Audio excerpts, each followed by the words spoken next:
What's going on in America today? Why are we over our heads in debt?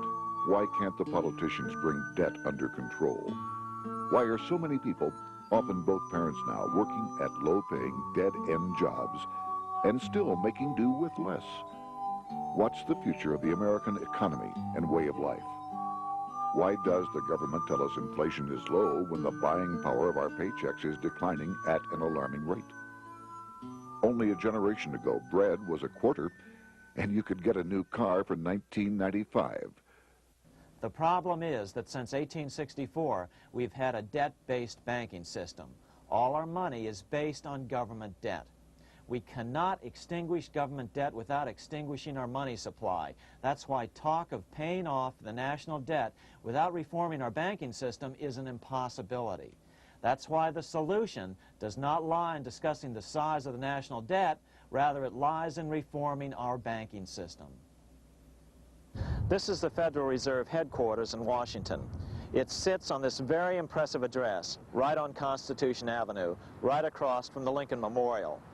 But is it federal? Is it really part of the United States government?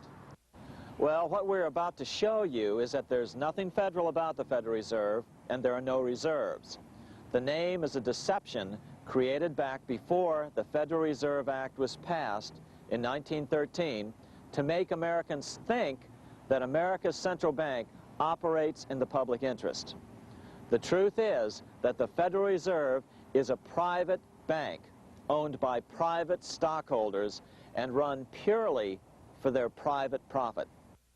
That's exactly correct. The Fed is a privately owned for-profit corporation which, again, has no reserves, at least no reserves available to back up the Federal Reserve notes, which is our common currency. Oh, absolutely. The Federal Reserve is neither federal and has doubtful reserves. It's a private bank that is owned by member banks. And it was chartered under the guise of deceit by an act of Congress in 1913.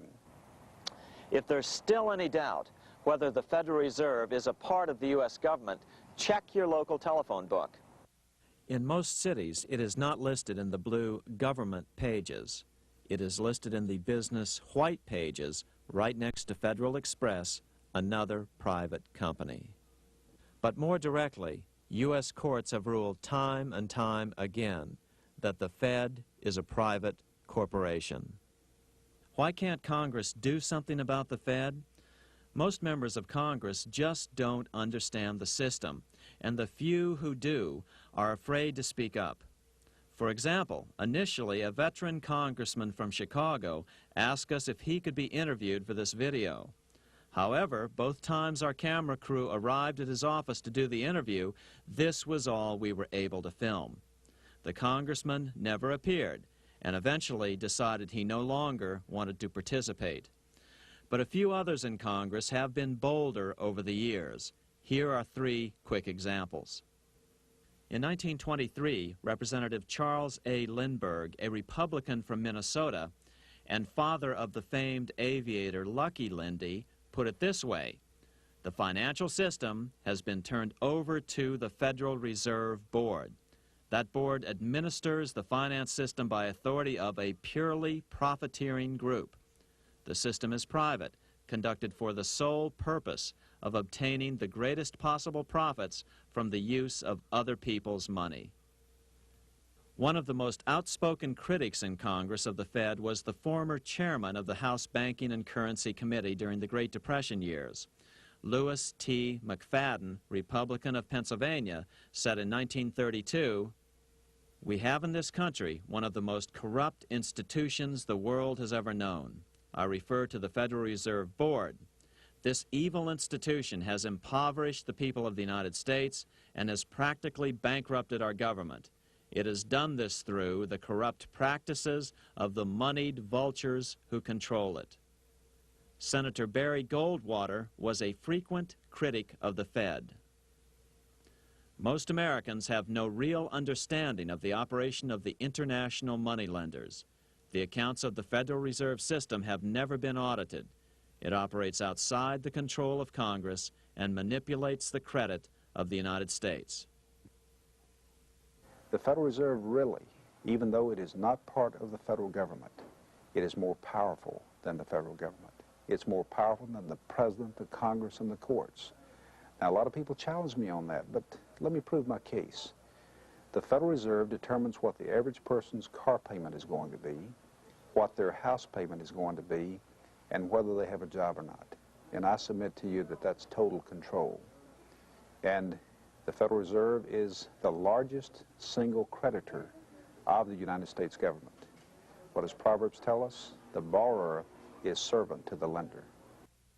What one has to understand is that from the day the Constitution was adopted right up to today, the folks who profit from privately owned central banks, as Madison called them, the money changers, have fought a running battle for control over who gets to print America's money.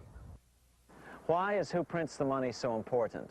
Think of money as just another commodity. If you have a monopoly on a commodity that everyone needs, everyone wants, and nobody has enough of, there are lots of ways to make a profit, and also exert tremendous political influence. That's what this battle is all about. Throughout the history of the United States, the money power has gone back and forth between Congress and some sort of privately owned central bank. The Founding Fathers knew the evils of a privately owned central bank. First of all, they had seen how the privately owned British central bank, the Bank of England, had run up the British national debt to such an extent that Parliament had been forced to place unfair taxes on the American colonies. In fact, as we'll see later, Ben Franklin claimed that this was the real cause of the American Revolution. Most of the Founding Fathers realized the potential dangers of banking and feared bankers' accumulation of wealth and power. Jefferson put it this way: I sincerely believe that banking institutions are more dangerous to our liberties than standing armies. The issuing power should be taken from the banks and restored to the people to whom it properly belongs.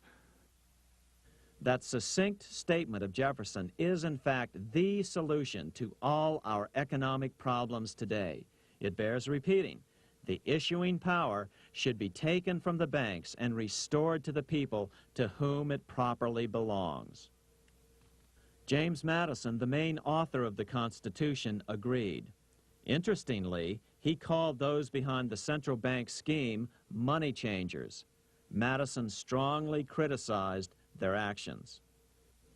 History records that the money changers have used every form of abuse, intrigue, deceit, and violent means possible to maintain their control over governments by controlling money and its issuance. The battle over who gets to issue our money has been the pivotal issue throughout the history of the United States. Wars are fought over it, depressions are caused to acquire it. Yet after World War I, this battle was rarely mentioned in newspapers or history books. Why? By World War I, the money changers, with their dominant wealth, had seized control of most of the nation's press.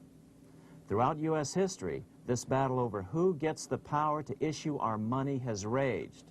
In fact, it's changed hands back and forth 8 times since 1764, yet this fact has virtually vanished from public view for over 3 generations behind a smokescreen emitted by Fed cheerleaders in the media.